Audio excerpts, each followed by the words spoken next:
was a perfect segue into what we are going to talk about, right, Jacely? Which is really going to be the right balance between accountability and flexibility.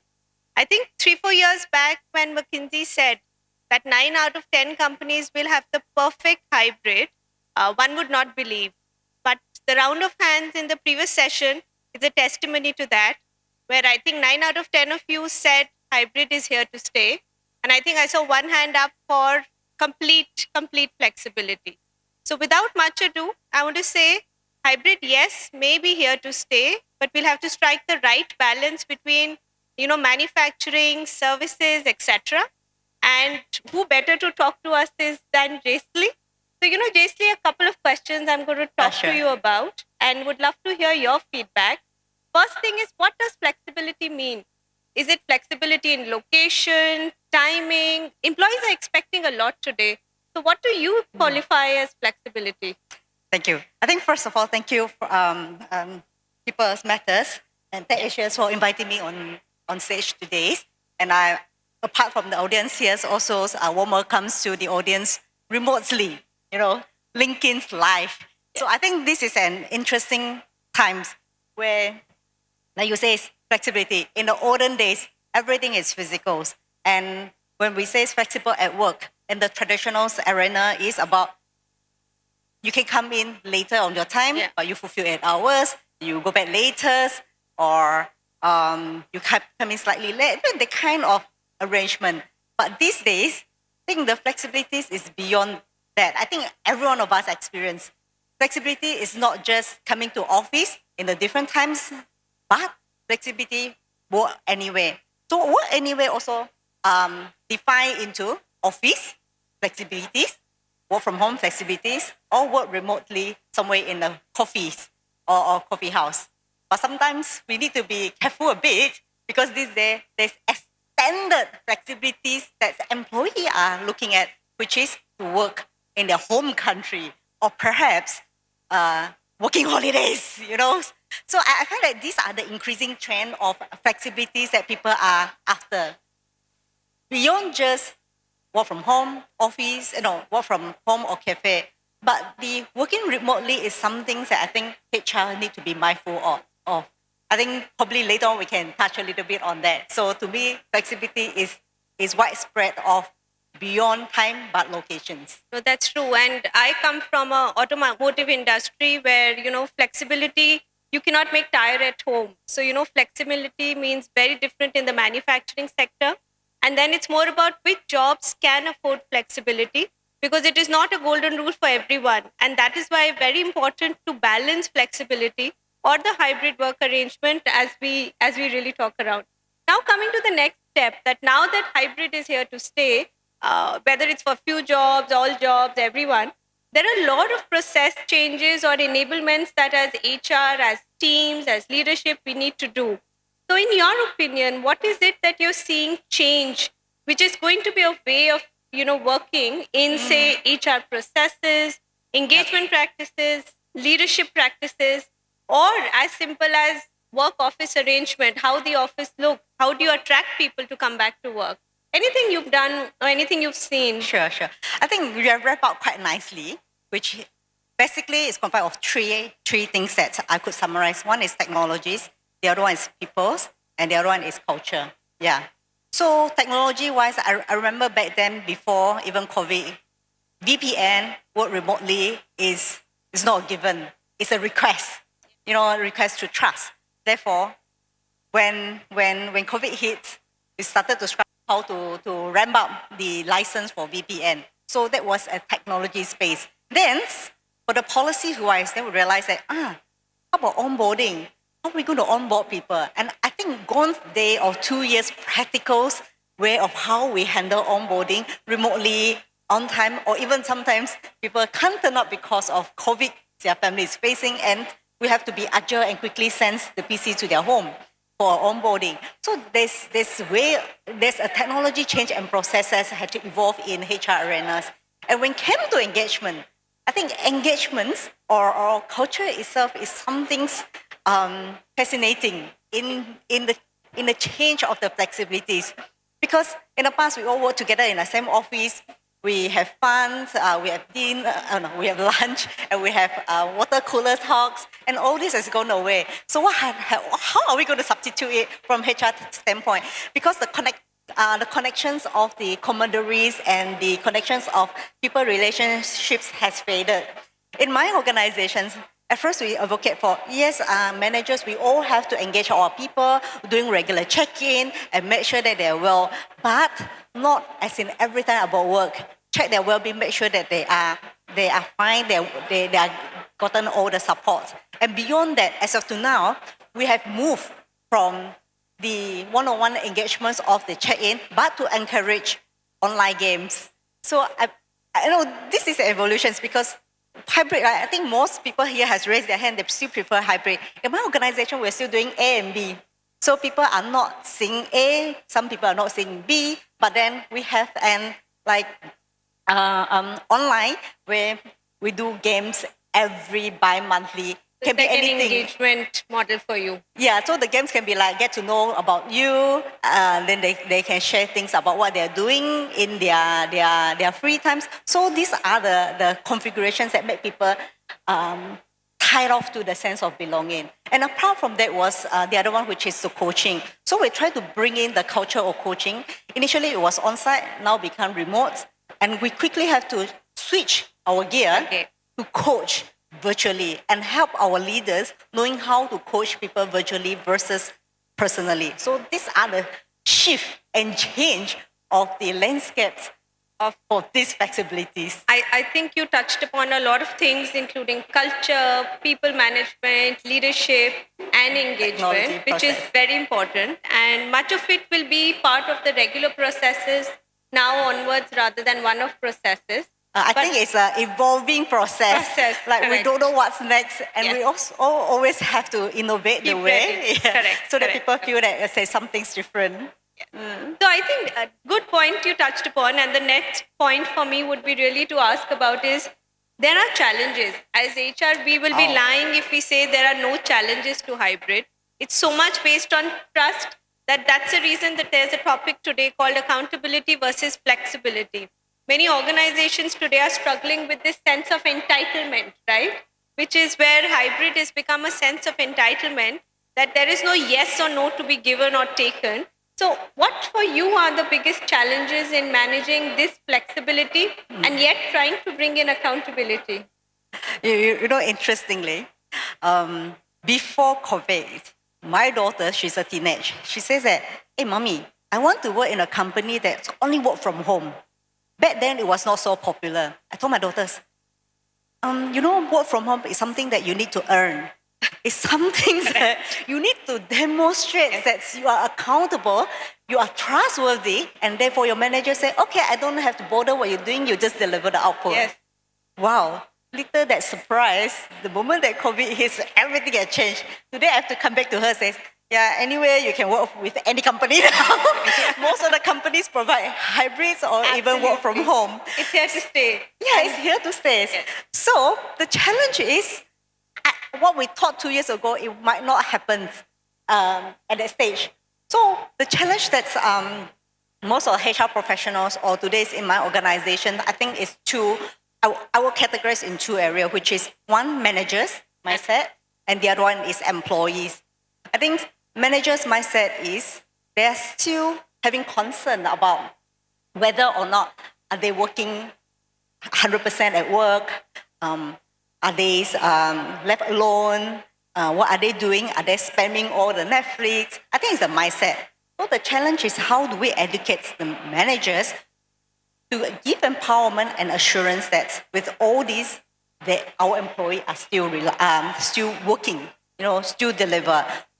Like guide them, focusing on area that produce the output or produce the outcomes. So make them understand how to give empower and the benefits of trust. So in my company, we advocate a lot on our inwards going, which is trust, respect, teams, and pride. So respect your teammate, respect your the cultural differences, be inclusive, and trust them in what they are doing. And of course, take pride and be working as a team, take pride of what we are in a company and who we are. So with that cultures, we drive the managers' thinking and mindset. The other part of the challenges will be the employees. Employees typically will be quite skeptic, like, if I don't turn up to office, what will happen? Would I not get promotions? Will I be forgotten outside of mind? So again, a trainings or culture enforcement or culture reinforcement, creating awareness, communication is very important. In my organization, we did a lot of communications from fireside chats to managers' comms, regulars MD socializations. MD socialization we did, which is every quarterly with the different departments. Let the people on the ground raise anything to the CEO. And apart from that, we have like regular team buildings and even get people back to certain sites to bring back the camaraderie spirits. Yeah. So whatever challenge is all about mindset and how we bring them on board and how do we assure them that what is the right way to do, what is the direction that we're heading, and let's work together towards that. I think very rightly put. For us, in addition to this, one of the big challenges encouraging the multi-generational workforce to imbibe hybrid, because they're really managers who've been in the company for 30 years and they have people who are just millennials. The millennials are very clear hybrid is the way to go, Yeah. but the multi-generational workforce has different, ways of working. COVID forced them and pushed them into a certain way, but it didn't change them. So the change management, getting the managers adjusted to that is also a big factor. And that is why, the accountability question keeps coming, everybody is asking for flexibility, but I think some of these different generational managers are talking more accountability and trying to understand how to balance the same. And that again is an important piece for us at the same time. But rightly put, employees are expecting, candidates today are questioning, not the accountability part, but how flexible are you part. I'm sure you're also facing that, right? Yeah, certainly. That's why accountability is a big word. Yeah. So we have to define it. What entails accountabilities? I remember back then there's one company's Ford. He was the Ford CEO back then. He tried to turn around the companies and he advocated for accountabilities. That he laid down all the policy, not policy in the sense that advocating the protocol. So it's either you're on board or not on board. I find that is a very good change management. Correct. Because that's people have a clear directions. I think fundamentally it's a clear directions that make people aware that, okay, what is expected of me? Expected. When do I need to deliver? Correct. What's the priorities? Correct. And therefore, this is a basis of accountability for the delivery. That's stage one. Yeah. Yeah. Okay, subsequent stage, it could be the behavior. I always believe that what makes a culture? The culture is when a person's behavior, how he demonstrated the way that he portrayed to become a habit, and habit become a culture. Yeah. So culture is essentially mean unspoken rules. So long as we change the behavior, it become habit, and therefore it become a culture of the organizations. No, rightly put. Do you see digital or technology evolving like we were discussing, right? Zoom has changed features, collaboration platforms have come. Do you see that now becoming a part of your technology HR enablement process, where you're getting HR technology to play a big role in ensuring hybrid is here to stay? Interestingly, technology today has a lot of evolving technologies. My CEO came into this forum and said, wow, there's so many technologies out there in HR space. I was like, yeah. You see, we have chatbots, even artificial intelligence that's able to interact with you. I suppose everything is evolved. And without we knowing, like for example, in my company, we're using 360's MS Teams, right? Without we knowing that, there's a functions of whiteboarding. Yeah, whiteboarding. Whiteboarding, yes. And without knowing there is also like people's like a virtual classroom. Yes. And all these are started to evolve, but really without knowing. I think the curiosities will help. As the technology evolve, how humans able to adapt is about curiosity to find out how can we leverage and maximize the productivities. Correct. How about your company? Any interesting finding? No, I think the same thing. Most of the HR technology which has been put in place is leveraging for not just the regular workforce, which is on hybrid, but also the contingent workforce. So simple things like employee check-ins, work virtual learnings, all of this help us to bring in inclusivity, because the biggest fear of hybrid is exclusion, and that is something that we do not want to drive. The minute our hybrid environment results in exclusion, that an employee feels, if I don't come to office every day, I may not get the next opportunity, I may not get the career progression, I will not be seen, I'll get lost in the workforce. That is something that we want to avoid completely. So I think equity is a very, very important fundamental of hybrid. And as HR and as leaders, we will all have to drive it in a strong manner to build that inclusivity, while ensuring hybrid is here to stay. Yeah, agrees. Just like today's configuration is hybrids audience with people online. Absolutely. Yeah. Correct, correct. Maybe I'll come to the last piece of our conversation before opening it to the audience, that the role of manager is evolving in a big, big manner. I was reading an article in Forbes. It said soft skills are hard skills today. Things that you spoke about: collaboration, respect, understanding, the motivation, growth mindset. These are all here to stay as default skills. So, what is your organization doing to change the way managers think, behave, talk? Okay, this is interesting. My company highly advocate for coaching, and we are driving a culture's managers coaching culture. So it is a strong advocating from top. So what essentially we are doing was, initially we have myself and my CEO, we do on-site coaching to the directors, which is N-2. Yeah, because my level is general managers. So it was nicely been driven at the initial stage on site. Then subsequently we moved into online and now hybrids. Hybrids are all how to do coachings. And I think the coaching has now evolved into external coaching. We even use Coach Hub as part of the talent management tools to do remote coaching facilitations. I think for us, it's not just educating managers on the empowering employees, trusting them that they deliver, the check-in one-on-one, and even facilitating them with the templates of one-on-one, but now has evolved into career management virtually, because olden days, before COVID, we all were in the office environment that career face-to-face, conversation. Correct. Now it's career face-to-face hybrid. How do we tell employees delivering by result is more important than delivering through a physical presence? Yeah. Because the employee used to show their presence, to help in all these areas. And because in my company, we advocate for step in and step out. Step in project, step out to speak out. Yeah. So in the virtual environment, yes, you step into the projects, step out to speech, but you also have to have a presence in the virtual space.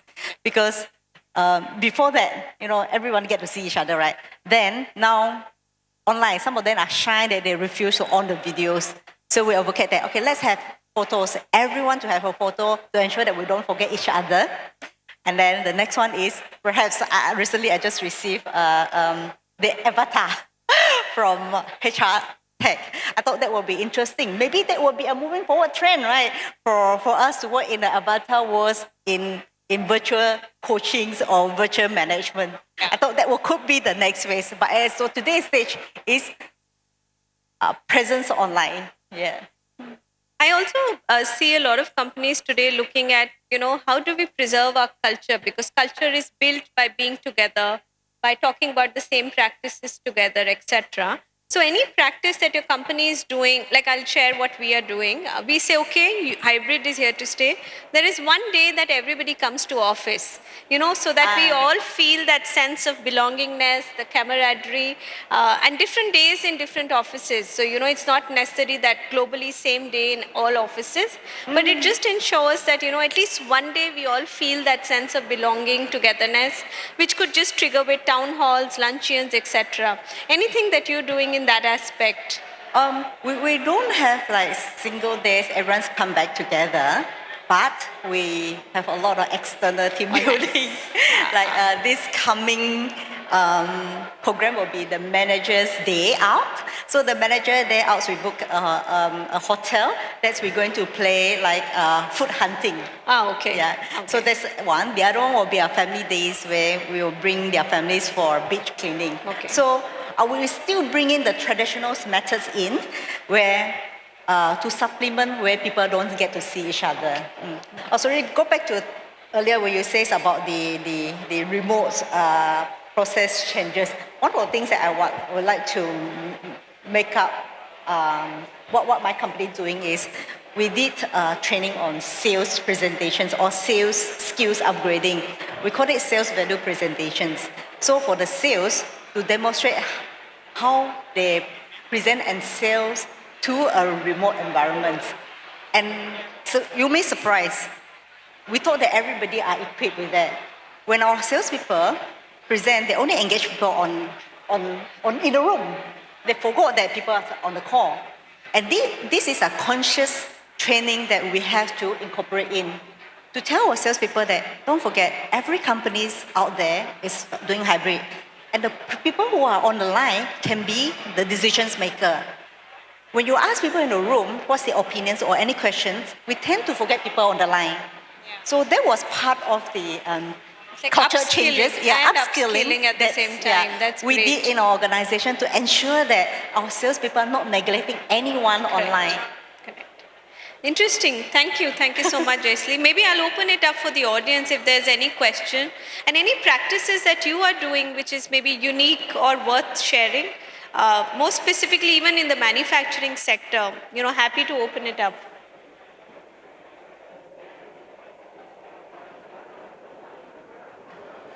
No questions?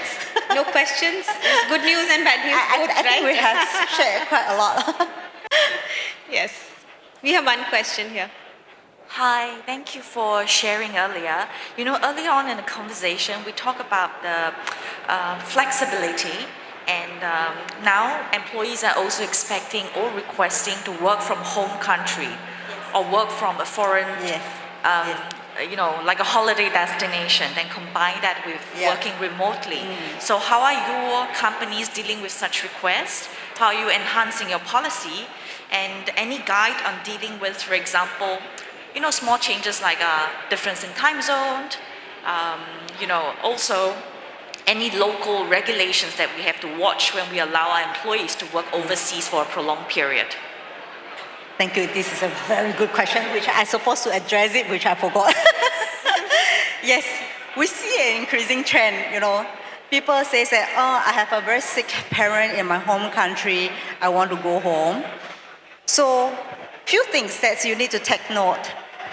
Because in Singapore, we are multi-nationalities, right? People might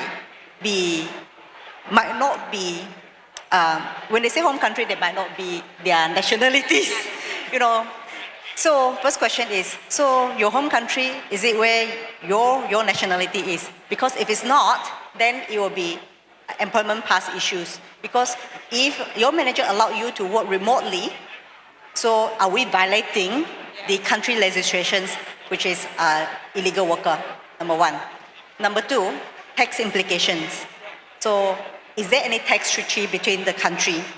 How about the permanent establishment? Permanent establishment, absolutely. Yeah. So, yes. Sorry, I can't hear you. Sorry, lastly is how to cover their health care when they are abroad. And what is the employer's responsibility? Good questions. So actually this is a real life question that I just handled like a few days ago. My staff is here, she can testify. So maybe I covered how I handle, including the insurance part. So this employee, she said she needs to take care of the elderly parent in Australia, but she's a Singaporean. So obviously, it's going to be illegal worker, right? And she said that I'm going to work from Australia for a couple of weeks. Says, then the managers were very supportive. He said, we will need to support her and blah, blah, blah, all the good things. I said, I'm sorry. I don't want to get into trouble where she's caught without work permit and anything happened to her, there will be insurance matters and she's not on like business trip.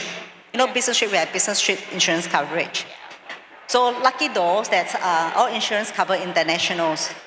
So that is an advantage. So maybe for the new trend of insurance, you may want to look at whether the coverage for, because I expect the employees to take leave and also unpaid leave if prolong of the time. But unpaid leave on compassionate ground that we can look into how can we manage the unpaid differently, maybe unpaid we paid.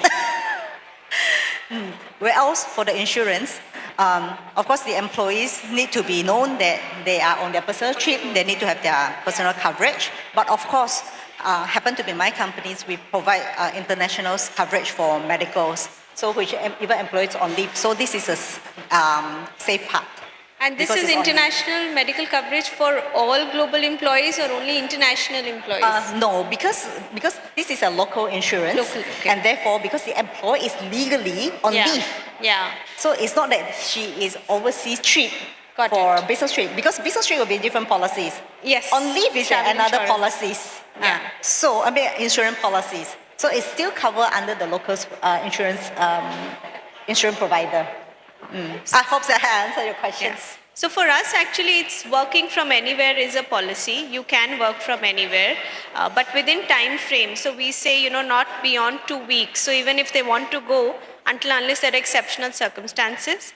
And insurance, if it is longer than that, then the tax residency risk as well as, compliance is to be covered, and healthcare is employee responsibility, and they have to report the dates in. So, we ensure as an employer, we are covered on compliances. So that's what we do. So, yeah. I remember back then during COVID initially lockdown, there was quite a number of employees were stuck in their home country. Correct. Yeah. Correct. When they stuck in their home country, luckily they are their own nationalities, Yes. no work permit issues, no illegal worker, but there's a permanent establishment, and some countries have a tax. For example, Indonesia. So we have employees who are stuck in Batam with their home country.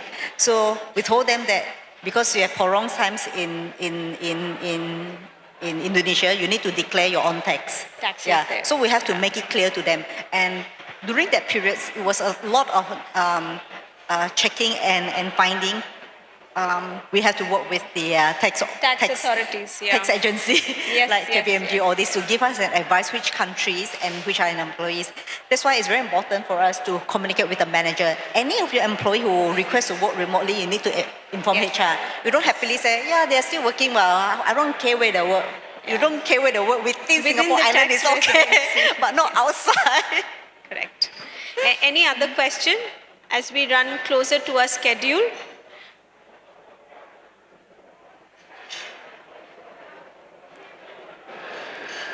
I think we are good to close then. Thank you so much. Thank you. Thank you.